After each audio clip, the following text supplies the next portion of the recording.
ladies and gentlemen, now please welcome our next speaker, Mr. Stephen Su, General Director of Industrial Economics and Knowledge Center, IEK.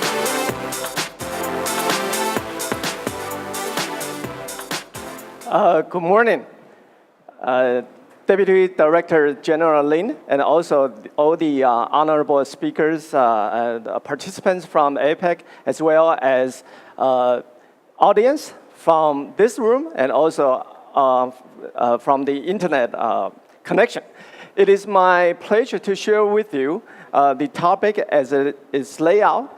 After all these practical tools and widgets that Chin has mentioned provided by Google, I hope through the next 20 minutes I will be able to share with you some of the macro views in terms of how SMEs will be facing these challenges and trying to grab these opportunities, as well as how all these different governments, especially from APEC, will be able to help these SMEs.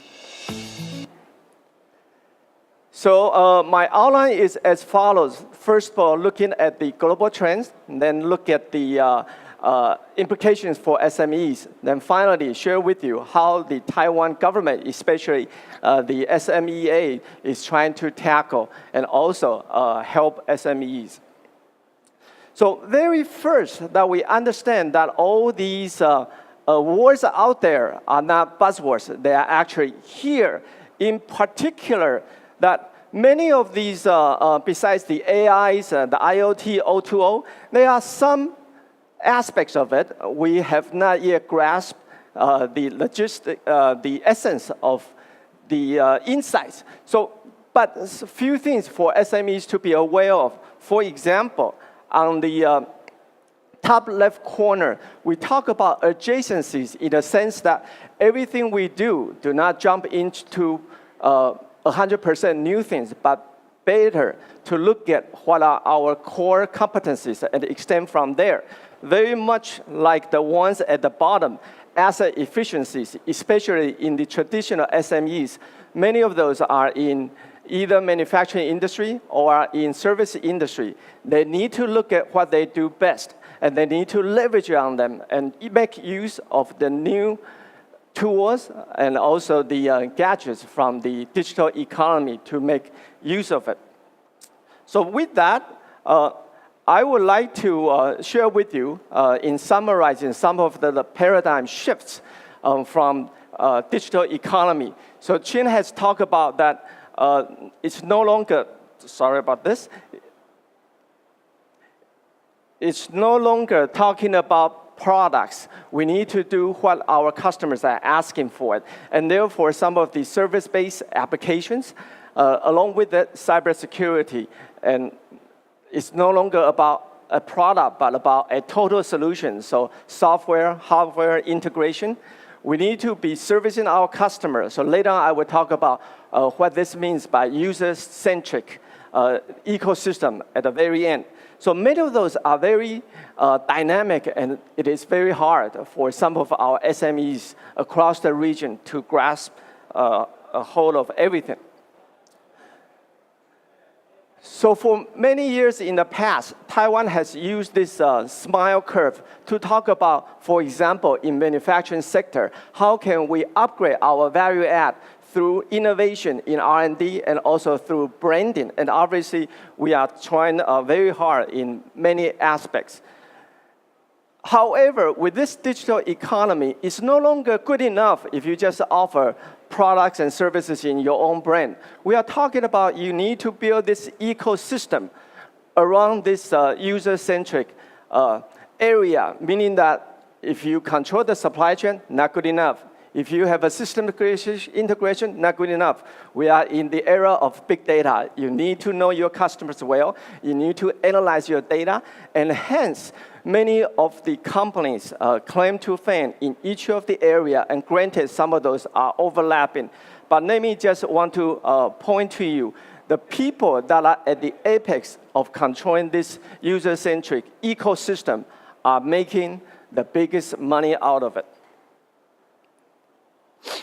So if we take a look at the examples comparing in Taiwan, for example, We are still at the bottom of the smiling curve, even though some companies, especially in the semiconductor, are very well done in terms of the value add section about MediaTek, about TSMC.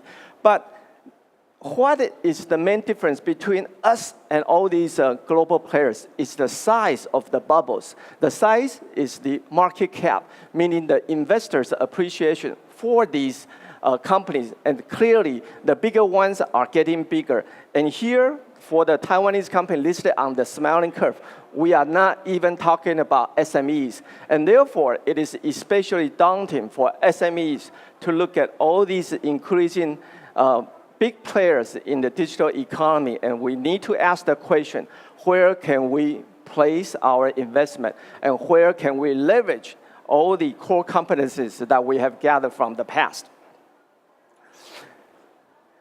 And one pretty prevalent thinking people talk about is this business model.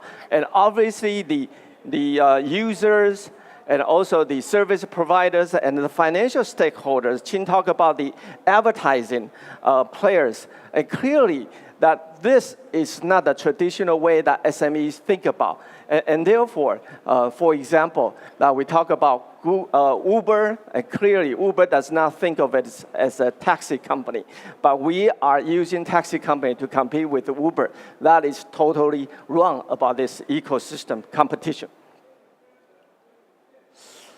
So with those challenges, let's fall back and look at SMEs a little bit. So for this new digital economy, there are 6 pillars. From the top, infrastructure about wireless, service model as we just talked about, digital talents, regulations, ecosystems, and lastly, the digital rights. All these are very new to traditional SMEs. Of course, many of the companies, especially startups, within the Computex exhibition area, they are sort of this micro enterprise, which may not face all these issues, but these challenges are particularly daunting for traditional SMEs who may have roughly 100 to 200 employees. So let's summarize some of the revolution thinking that SMEs need to go through when thinking about this digital economy. Very first of all, the market is changing very rapidly. What's your competitor today may not be your competitor in the future. The second thing is that the digital economy, for example, data analytics is the soul of the whole business rather than just a tool. The third thing is that we are talking about ecosystem establishment and growing the ecosystem instead of talking just about value chain, supply chain. And very lastly, the enterprises are the dancers on the S-curve of the industry, meaning that things are changing very fast. What will be the leaders? What are the leaders today may not be the leaders in the future, and those are very challenging. And taking this page and examples that I just mentioned, Uber, right? On the maybe about a month ago, I was hearing 2 Taiwanese people talking about this new services this U company has. They say U company because they don't know how to pronounce Uber. So I overheard this competition. They were talking about Uber, the U company, delivering takeout services in Taiwan. And that is very new. Uber does not think of it as a transportation company. And for future, the rivals are not gonna be the same as we think. And let's just summarize further what are some of the mindset that we need to shift in order, for example, government to do better in supporting to the SMEs. I will not bore you with reading out all these texts, but looking at customers, policy, focus, and also the execution. We need to think about in terms of supporting systems. The customers are no longer the traditional owners of the SMEs. In fact, many of them are sort of these micro entrepreneurs or the innovators or even the stakeholders in the ecosystem. And the market dynamics are changing fast, and we are talking about everything service-based, even though you are making products, physical products. And all these entrepreneurial platforms, many of those that you could see it here, that what Taiwan is trying to do in this exhibit, is about entrepreneurial platform.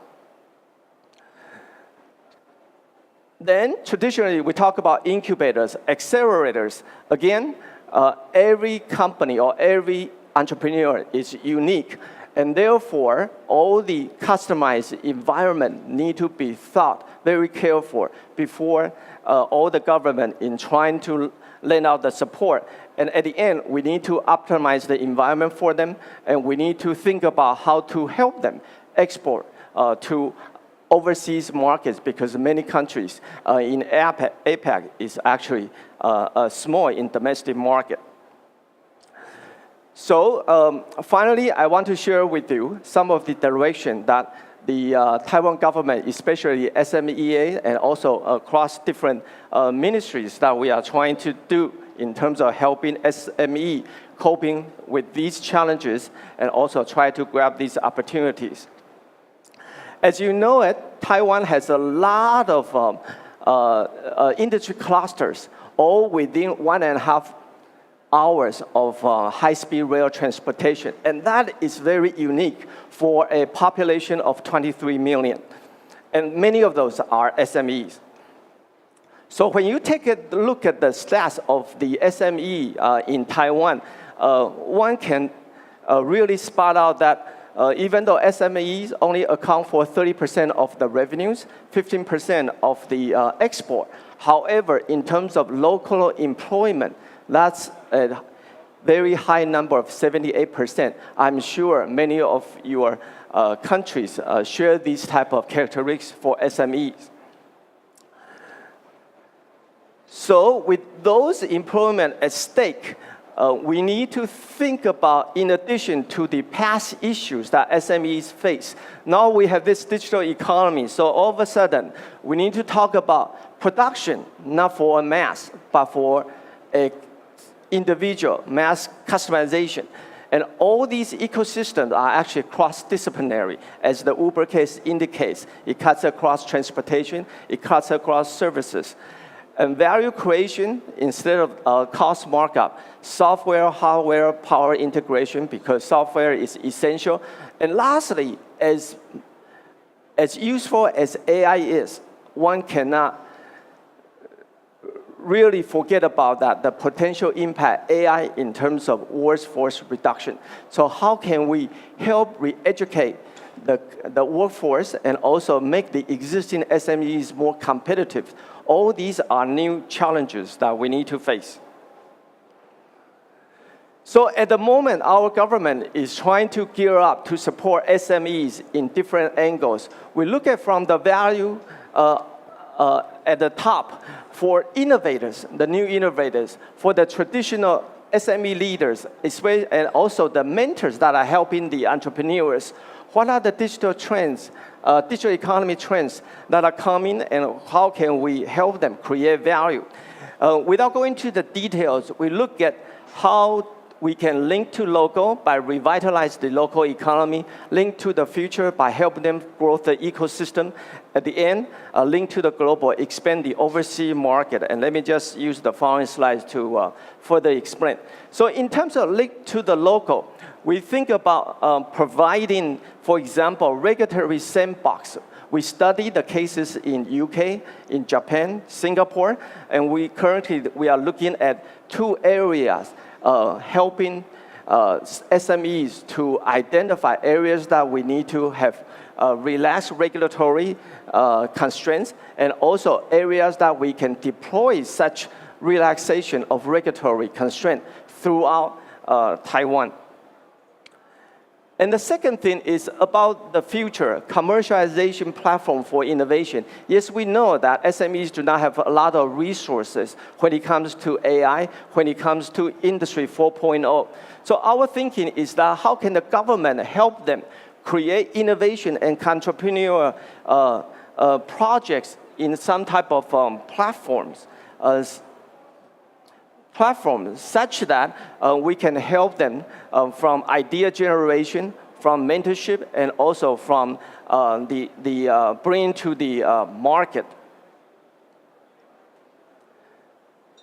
And the next thing is linked to global. We want to help them explore export opportunities. And in this, we are doing two fronts. One is creating entrepreneurship community in IoT. The second thing is that for SMEs, a lot of them do not have this market power to go overseas. And so we are creating consolidated marketing platform to help them gather, for example, capital and also selling specialties overseas. So one key program from the government is about this Asia Silicon Valley Development Strategy program, ASVDA.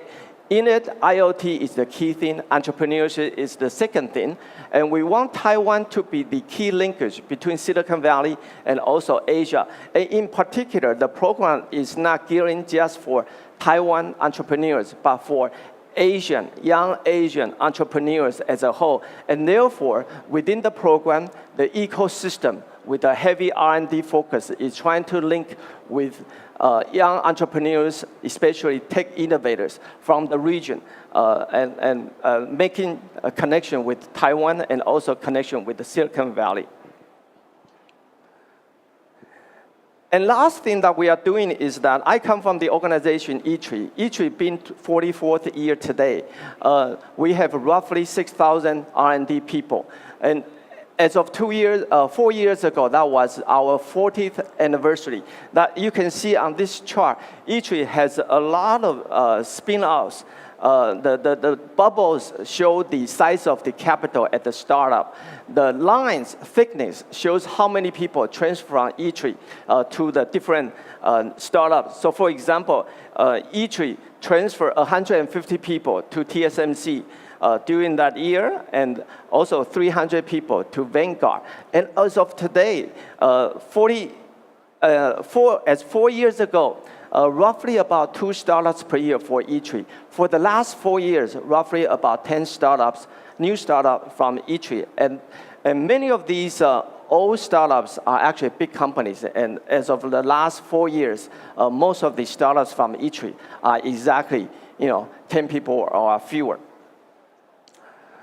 So very lastly, even we talk about digital economy, at the end of the day, we need to solve the problems on hand, especially the local cities. And we do believe that in this region, every problems locally will have market implications overseas. And therefore, that we hope that what Taiwan is doing in terms of smart city strategy is trying to do better in terms of fostering entrepreneurship in solving local problems, and also teaming up with people like you from the region for market opportunities overseas.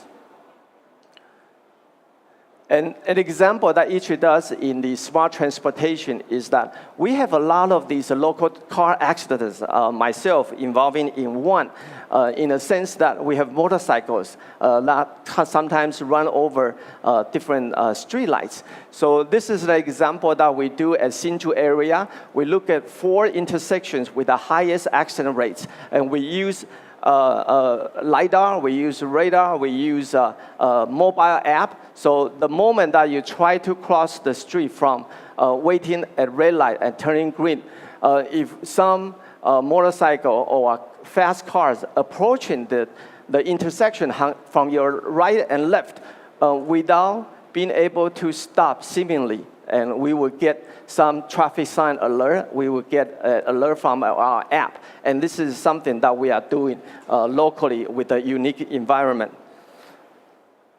So the very last thing I want to mention is that we all know the coming of the digital economy. But for some of you that might be checking the basketball game tomorrow between the Golden State Warriors and also the Cleveland Cavaliers, I just want to divert your attention to golf. There are 2 premier events in golf. One is President's Cup, featuring U.S. team and international team. The other one is Ryder Cup, featuring Team USA and in Europe. I want to use this slide to say to you, not many of us here have the market size and also the people that can feature a US team alone. But we can be an important player, especially with the SME, that need to be a key players of the global ecosystem. And that's a message that I want to remember at the end of my presentation. So very lastly, through the days that you have in Taiwan, take a look at some of the cities features within Taiwan, the 101 and also different ones. And I urge you to connect with the people from Taiwan and to work together as a whole. And only together, our SMEs will be able to conquer the challenges and grab the opportunities of tomorrow. Thank you. Thank you, Stefan. Thank you very much. Great talk.